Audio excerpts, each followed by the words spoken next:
Hey, Corey Lawson from Howard Hanna in Liverpool, New York. I want to make a video to answer a very common question I get a lot of times. Is my down payment included in my closing costs? So your closing costs and your down payment are two separate things that you have to have. The down payment is the total amount of money you're bringing to the table to put towards your mortgage.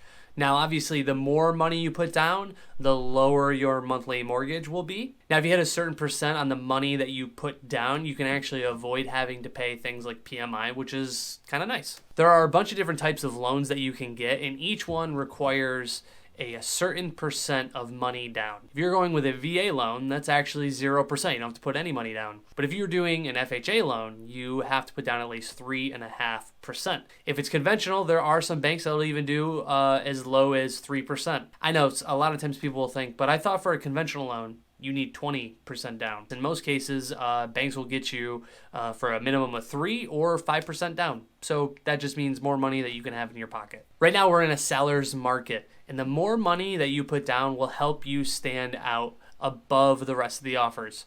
Just think, if you have two offers for $200,000, one is only doing 3% down and another is doing 20% down, that's showing the seller that you have the funds to close and they shouldn't have to stress that you won't have the money at the closing table. Closing costs are all the fees that are associated with getting your loan closed.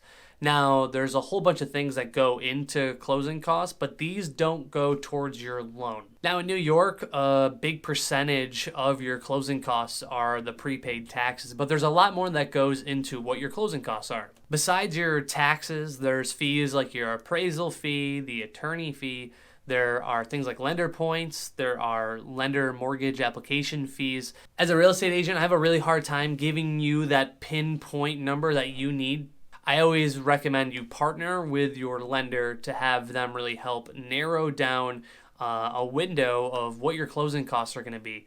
And don't forget, those closing costs are added on top of your down payment. When I'm working with a buyer client, I usually advise them to have at least 5 to 6% of the purchase price available for closing costs. Now, I will say that number is kind of high, but I'd rather have my buyers plan for more than have them be short at the closing table or not anticipate having enough money. So just remember, if you're talking about a down payment versus closing costs, minimum down payment is going to be 3%, and that goes towards your mortgage loan amount. The closing cost, usually 5 to 6%, is going directly towards all the lender fees and all the various fees that come across with getting your transaction closed. So if you're putting 3% down, the minimum amount down, and then you have about 6% in closing costs, you're looking at about 9% of whatever the purchase price is for total cash you need in your account. Now, like I said, 6% is a little high, but I'd rather have my clients plan for more and have extra money at the closing table rather than get to the closing table and then find out that they don't have enough money to close. So I hope this helped, and I hope this answered your question. Closing costs, the same as the down payment.